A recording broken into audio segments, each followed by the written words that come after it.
New Wave Community Media.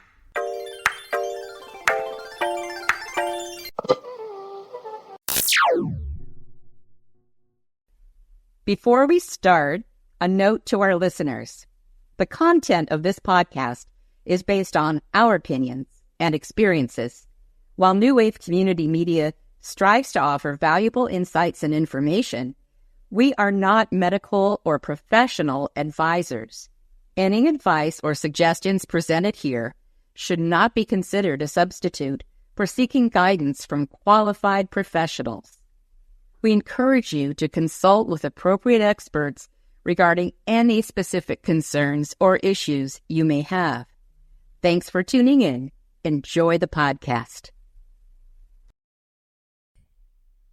Teaching should be such that what is offered is perceived as a valuable gift and not as a hard duty.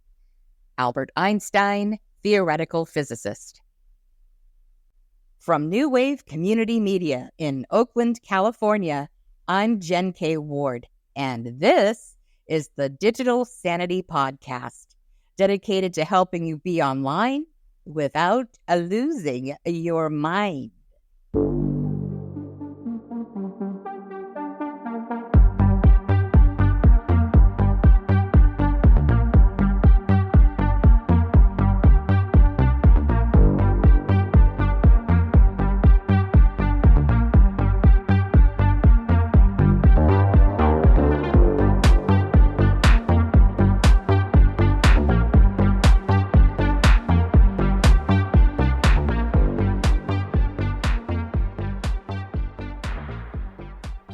Welcome back. If you missed part 1 of my AI conversation with Kate Ginnivan, be sure to catch up. You'll learn about ChatGPT, ways to make yourself future-proof, and more. Before we dive into part 2, I want to address the history-making European Union Artificial Intelligence Act, which went into effect this March. It's a first for the world, and it aims to enable innovation while protecting human rights and making tech more human-centric. How will it affect chatbots like ChatGPT? The law ranks AI systems low risk, mid risk, and high risk. High-risk systems include those used in banking, schools, or critical infrastructure.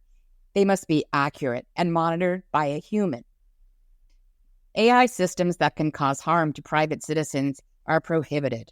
For example, while they are used in China, biometric mass surveillance systems and social scoring systems that classify people based on personality and behavior are illegal in the European Union. Will the regulations succeed? It's too early to tell. Will America follow suit? Can of worms. What does all of this have to do with our guest, Kate? Well, she's an educator, writer, entrepreneur, and artificial intelligence champion based in Australia, which adopted the Australian Framework for Generative AI last year. Responding to the risks and harnessing opportunities for Australian schools and students arising from generative AI technologies like ChatGPT, it is a national education priority. The country is likely to enact more moderate versions of some of the EU's regulatory framework. Let's hear from Kate as she reimagines education to bring out the best in people and technology. Kate also divulges her strategies for setting boundaries and unplugging to reclaim her time and enrich her 3D life. Hashtags, immersive travel, 75 soft challenge, skull wallpaper. I see the future as being even more divisive than we are now, as in the Matthew effect that I talked about earlier of the rich get richer and the poor get poorer. I see that gap widening, unfortunately. But I also see technology as a way to counteract that if we can leverage people's innate skills, there's 8, 9 different types of learning. And if we can go, all right, little Johnny is not great with literacy and comprehension, for example, or inference, but he's really good at providing a summary of what he's heard orally through a podcast. He can repeat that. Okay, well, how can we give him more access to that skill so he can use it in future and transfer it from, listening to a podcast, being able to regurgitate that story? How can he use that skill in a different context? So changing the way that we educate, instead of focusing on, the number a kid gets at the end of a senior year of 11 years of school, and all of a sudden they've got a number and their whole self-worth is tied to this number. I really struggle with that. And, we've got to have a bell curve and a certain number of this mark and that mark. I'm like, for what? Like, because my stepdaughter said to me, "Oh, you care about education? Like, I can't believe you're saying that as a teacher, that I shouldn't go to uni." I said, no, I'm not saying you shouldn't go to uni. I don't want you to go to uni and end up with a $100,000 debt if this is not what you want to do. And you're only 19, and if you don't know what you want to do yet, that's absolutely okay. I'm 44, and I only figured it out like 2 years ago. I didn't want to keep doing what I'd been doing for 20 years, and I wanted to do something different. And so validating that for people and going, it's okay to change your mind. You don't have to keep going down this same path because that's the way we've always done it. I think embracing that a little bit more in the future is what technology can do for us. I'm seeing, and you and I had this conversation the other day, people are over it. Young people particularly are so over social media and the banality and the age. It's not real human connection. Yeah. Of all of so there's 12 key fundamental literacy skills that young people need access to thrive. And the most important one is connection. And that young people who do not experience connection with the world around them, with their families, they can't connect now to a prior experience in a positive way. They're the ones that either slip through the cracks or we lose them. And so being really aware of how do we use this technology to improve connections between people and create a community so that young people go, I can be heard, I can say what I need to say, and no, I'm not going to get laughed at because I can't read as well as that kid sitting over there. That's what we should be focusing on, knowing that there's such a variability in a classroom of skill sets and literacy. We should be focusing on how do we give kids access to the skills they need to thrive once school's over, because the skills we have from, when we went to school, most of them are redundant now. Like, yes.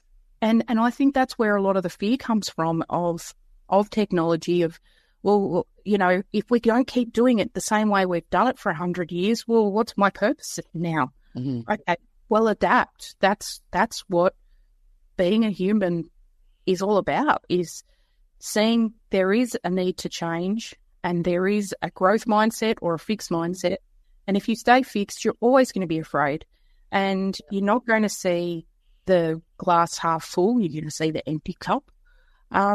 So finding the best in technology and finding the best in people, I think they're not mutually exclusive. They should be what we're prioritising moving forward. And how do we help people be their best and use technology for good, not evil? That's my take. It's time for a brain break. Here's some relaxing music for your driving, housekeeping, feed the dog, zoning out, etc. pleasure. I'll be back in a minute. Enjoy.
Almost everything will work again if you unplug it for a few minutes, including you. Anne Lamott, American novelist and nonfiction writer, progressive political activist, public speaker, and writing teacher. Have you ever spent the entire day online, forgetting to step outside because you were so deep down the rabbit hole? Me too. Did it yesterday, as a matter of fact, and missed out on taking a stroll with my daughter, who's visiting from Los Angeles. Yep, Kate gets it, and she's got some compelling alternatives to being always on. I have an infrared sauna at my house because it was a purchase during COVID. What can I do? Okay, I'll go and sit in a hot box. That'll make it all better. But I'm not great with a meditation. I do love the idea. So my youngest is doing this thing called the Soft 75 at the moment, and it's a fitness challenge where she has to, for 75 days straight, she has to do at least 30 minutes of exercise a day. That can be a walk around the block or go to the gym or whatever. But another part of that Soft 75 is she has to read a self-help book or a book that's going to develop her for 15 minutes a day. Oh. I really like that idea as opposed to be alone in your thoughts, because it's giving her, okay, I've got my alarm on. I have to sit down. I've said that I'm going to read from 7 to 7:15 every day, every night. That's what I'm going to do. I've found that has been really useful for her because it's given her a structure and a routine to get out of her head. Because I used to suffer. Well, I'm not used to. I struggle with depression, Right, and have done for a very long time. And I suppose it's appropriate to talk about this on. It's absolutely appropriate, and I'm right there with you. Yeah, it's a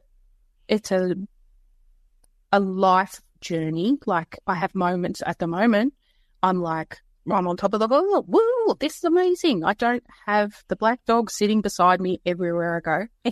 But I found meditation didn't help me because it made me wallow a little bit, like get stuck in the overthinking loop of why is this happening to me?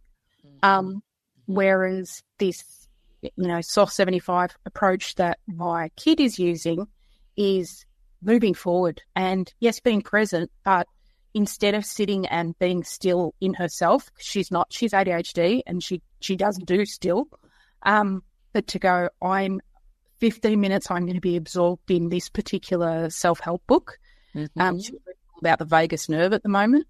I'm like, that's empowering because it's still forcing her to be still. She's got to sit to read it, but it's not as I didn't find meditation great for my headspace. So, and I'm conscious that it's really helpful for a lot of people. But if you're prone to overthinking and getting stuck, going in circles, like right, meditation can turn into marination. Yes, yeah, that makes sense. Marination. Yeah. Right. Now, when she's reading these books, does she do so with the actual 3D book, or is she on a screen? No, 3D book. So she's got like an iPad and a Mac and all of the all of the toys, and had to buy the new AirPods. I call them the wrong thing, like an old lady. Always got the most up-to-date version, but loves a physical book. And I know she has picked that up from me, that as a former teacher, I love a book. So there is no book on my shelf that isn't full of tags and highlights and little scribbles in the margin. And I had an argument with a librarian about this years ago because it was like, stop graffitiing the books. And I said, this is like a teaching manual. I can't have these thoughts off the top of my head and know that on page 32 we need to unpack this quote, if I haven't highlighted it and scribbled it in the margin, like if I'm not allowed to do that, I'll just buy my own copy. But this is how I read and this is how I retain. And, there's books that I haven't read for 10 years, but I know I can pick them up on my shelf and find that really like gut punch quote that I loved at the time because I do highlight and annotate. And so I taught my kids to do that as well. So she's a nice little girl. Great. Wow, I like that. And you know what else I really like about that and the whole idea that she's going out to exercise and everything. I'm such a stickler on this, really. It's living life in 3D. And that is such a challenge. Yeah, she's just actually moved away to university, so she's 3 hours away now. And I had to sort of brace the husband. I'm like, we're not going to see much of her. She'll only be home every 5 or 6 weeks at best. And he's like, no, she'll be home every weekend. No, she'll be home. No, we haven't seen her. And I'm so happy for her because she's, she lives right on the waterfront. And so she's going for a swim at 6 a.m. with a little group of friends now, and they go to yoga together. And I'm like, this is the life that you're building for yourself is social. She has noticed that, like, she lives on residence at university and it's not as social as she thought it was going to be. And I think COVID has had a lot to do with that. But she's like, people, they're on their phones all the time. And I'm like, well, that's actually our government's fault because when COVID happened and we went into mass lockdown and remote learning, kids were told, you can't use your phones, put it away, it stays in your locker. And then we go for 2 years, okay, this is your only form of communication. Guys. Yeah, right. I'm like, they're gone. Yeah. Their identity is tied to their device. And to expect them to go back into a classroom and not use what has worked for them. A lot of my friends who are still teachers have said the jig's up now, that kids have become wise to, I can still learn from home. Why do I need to go to school? And Correct. So it's huge now. It is a huge problem. It's a problem here in the U.S. Yep. Kids aren't showing up to school. Yep. Well, I can just do it at home. Yeah. And I can do it without, Boppo next to me being an idiot and making it hard for me to learn. So there's, Yeah, but I can also watch TV at the same time. Oh, yeah, the multitasking. Yeah. But, we could go on for hours. So basically I'm hearing about this challenge. What's it called again? And where can people learn about it? It's called the Soft 75. Okay. And it's a iteration. So the Hard 75 was the original, and that's hardcore, like people that they have to do for 75 days straight. They have to do 90 minutes of exercise a day, drink 3 liters of water, or 400 gallons, whatever the equivalent is in America. And so this is a much more accessible version, because it was like David Ogilvy, the Navy SEAL guy, the big guy, the hat guy? David Ogilvy from Ogilvy Mailer? Not that guy. Oh, I'm showing my age. Goggins, David Goggins. He's the only guy that's ever been a Navy SEAL and run 400 marathons like Forrest Gump. Like, he's like, there's only 3% of the population can do hard 75. So the soft 75 version is more doable. And yeah, my kid picked it up and was like, I think I'm going to do this. And I was like, great, do it. And I said, but don't be hard on yourself. If you have a day where you go, I'm tired, I can't do this thing today. Exactly. She's like, no, I'm going to do it. So it's been really helpful in getting her into a routine and, scheduling. So yeah, soft 75. And it's all over TikTok if you wanted to look up. Okay. And then do you have any other resources or things to point people to, or any other techniques that you use personally to just strike that balance and away, with the screen, away from it? Well, I literally had to get an office out of the home for my sanity's sake. but that's obviously not an option for lots of people. And I'm very aware of how lucky I am.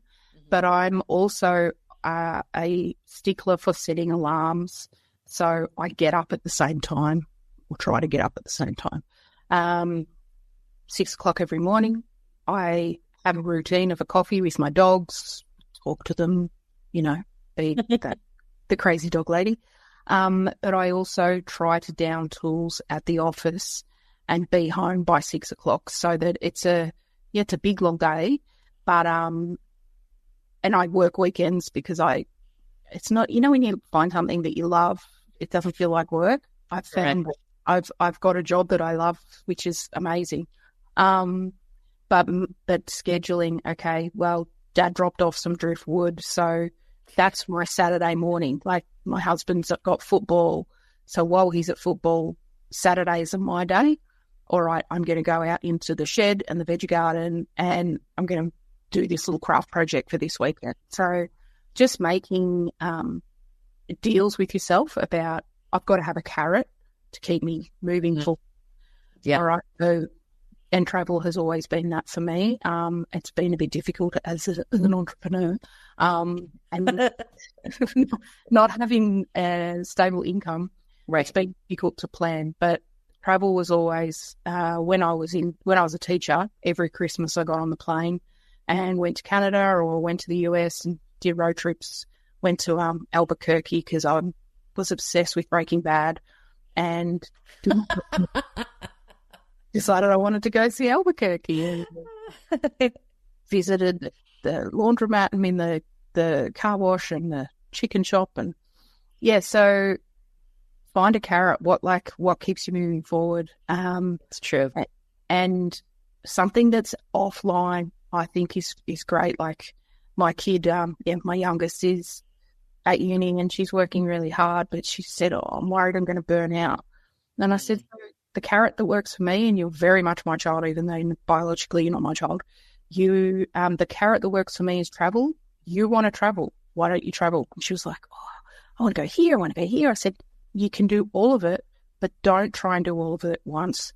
Pick a city. You want to go to Italy, book into a cooking school, spend a month in Italy and immerse yourself in the culture. And then the next time you go back, you go to Paris. Like, don't try and fit it all in at once, because then it becomes a checklist. Right. Yeah, I don't like the idea of being a tourist or visit. Oh, gee, I saw the Eiffel Tower as we drove past on the Antigua bus. That's my idea of how. No, not at all. And to make it work, because everybody has different types of resources, financial resources, and here's a benefit of going online and seeing if there are any opportunities abroad or wherever it is you want to go, where it's either low or no cost to do so. Again, the 6 degrees of separation thing. Who knows? So it's a place where you can stay. Yeah. And also online, you can find out who needs a part-time this and that for 2 weeks. I would love somebody to come and house sit for me for 3 weeks. Mm-hmm. Because I can't ask my mum and dad because they're not excited about my dogs as much as I am. Like, if I had a dog sitter that could come and put their eardrops in because, they're bloody allergic to life, that is a way to travel, is to go, I'm a pet sitter. I'm going to register. I can't remember the name of the site. My girlfriends are on it. They live in Denmark, and they have a cat sitter that comes in every 8 weeks when they go traveling. The cat sitter flies in from Germany to stay in the house free in Denmark so that they can go traveling and he can look after the cat. So I'm like, there are ways. You've just got to be creative about the way that you go, what do I want to do and how do I want to make that happen? Right. You can be frugal and do it. It's just make it work for you and just get out and go. We don't know how long the world is going to exist the way that it does, so just enjoy it. Boy, that's for sure. That was a downer. Sorry, Jen. Downer. No, it's really okay. I mean, I think it's really, anything is okay, seriously. Yeah. I mean, we're all dealing with that stuff in the back of our minds too. It's tough times. We got to learn how to use things to our advantage and to help us feel good. We need all the feel good in a healthy way that we can get. Probably the thing that I would say to that is boundaries with yourself. Sure. Okay. Being online, like is being on TikTok for 2 hours actually helping my mental health, or is it making me feel worse about the world because of the algorithm and what is coming up in my feed? And if it's not adding value, step away and go, all right, what else can I do that gives me a break from the digital world that fills my cup? Find what you love. It doesn't have to cost money. Not at I all. literally go to the op shop. I don't know, thrift shop you call them. Go to the thrift shop and bought a bedside table the other day. It was disgusting. It was so attractive. But I sanded it back and then I painted it matte black and I put skull wallpaper in it and it looks sick. You and your skull wallpaper. I love the skulls there. I love it. Yeah. So just, flip furniture or there's a chick on TikTok that does thrift boxes. So she gets people to send her their Pinterest board with their fashion preferences. And these are the styles I like and here's my measurements. And she's like, I'll go and source it for you. And she goes thrift shopping for them. Oh, what class is that? It's great. Yeah. Only as limited as as you're thinking. And that's where ChatGPT AI is so great. You can go, how can I, do this thing that I love more? What are some ideas? Brainstorm with me. Using it as a device to brainstorm. It's great. Now, isn't that the exact flip side? Asking AI, right, how can I be healthier? How can I get away from technology? Yeah. Right? In a healthy way. How can I coexist with you? Yeah. Thank you and goodbye. Yeah. And on that note, not thank you and goodbye, but you can. Thank you. Thank you for having me. Brilliant. And I'm so glad that you're in my life. Oh, samesies. I'm coming to San Francisco soon. Oh, I'm going to show you all around. Yeah. It's your carrot, girl. Yeah, I need a carrot. I didn't go to Alcatraz. Alcatraz. Yeah, I went to Alcatraz. Yeah. I can take you to San Quentin, but we can't go in. We can go to the gift shop. Okay, done. Give me a true crime tour. I love it.